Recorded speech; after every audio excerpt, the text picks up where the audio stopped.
Ground ഓർക്കിഡുകളിൽ എല്ലാ കാലത്തും പൂക്കളുണ്ടാവുമെങ്കിലും മഴക്കാലത്താണ് കൂടുതലും പൂക്കളുണ്ടാകുന്നത്. മെയ്, ജൂൺ, ജൂലൈ, ഓഗസ്റ്റ് മാസങ്ങളിലാണ് കൂടുതലായി പൂക്കളുണ്ടാകുന്നത്. വെള്ളം കൂടുതൽ ഇഷ്ടപ്പെടുന്നവയാണ് ഈ പ്ലാന്റുകൾ.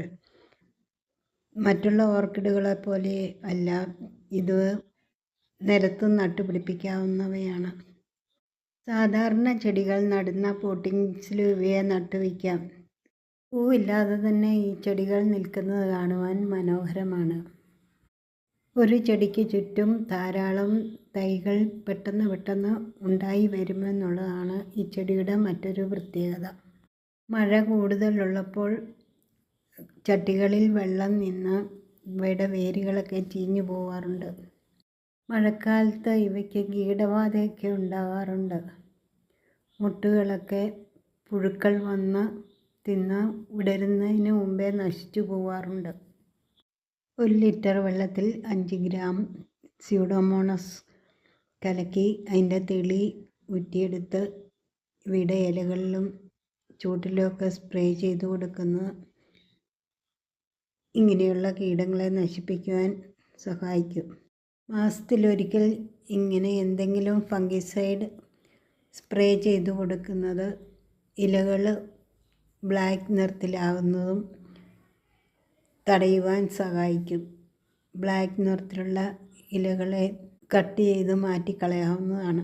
ചെറിയ ഇലകൾ വരെ ഇങ്ങനെ നശിച്ചു പോകുന്നതാണ്.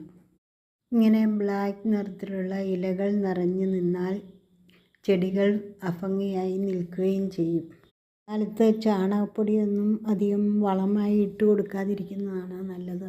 ചാണകപ്പൊടി ഇട്ട് കൊടുത്താൽ അവയുടെ അടിഭാഗം ഫംഗൽ ബാധയൊക്കെ ഏൽക്കുവാൻ സാധ്യത കൂടുതലാണ്. മഴക്കാലത്ത് കൂടുതലായും പൂക്കുവാനുള്ള വളങ്ങൾ ഇട്ട് കൊടുത്താൽ മതി. NPK, DAP മുതലായവയൊക്കെ ഇട്ട് കൊടുക്കുക. എല്ലുപൊടിയും പൂക്കളുണ്ടാകുവാൻ നല്ലതാണ്.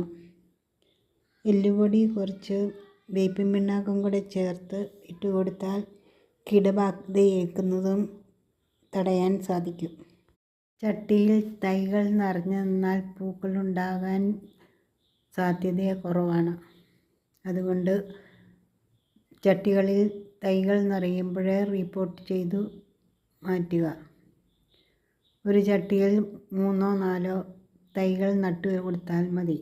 പെട്ടെന്ന് തൈകൾ ഉണ്ടാകുന്നത് കൊണ്ട് ചട്ടികൾ പെട്ടെന്ന് നിറയും. ഗ്രൗണ്ട് ഓർക്കിഡിൻ്റെ തൈകൾ ആവശ്യമുള്ളവർക്ക് സ്ക്രീനിൽ കൊടുത്തിട്ടുള്ള വാട്സാപ്പ് നമ്പറിലേക്ക് മെസ്സേജ് ചെയ്യാവുന്നതാണ്. വീഡിയോ ഇഷ്ടമായാൽ ലൈക്ക് ചെയ്യുക, ഷെയർ ചെയ്യുക, കമൻറ്റ് ചെയ്യുക. ആദ്യമായി വീഡിയോ കാണുന്നവരാണെങ്കിൽ സബ്സ്ക്രൈബ് ചെയ്ത് സപ്പോർട്ട് ചെയ്യുക. പുതിയൊരു വീഡിയോയുമായി വരും വരെ ബൈ. Thank you.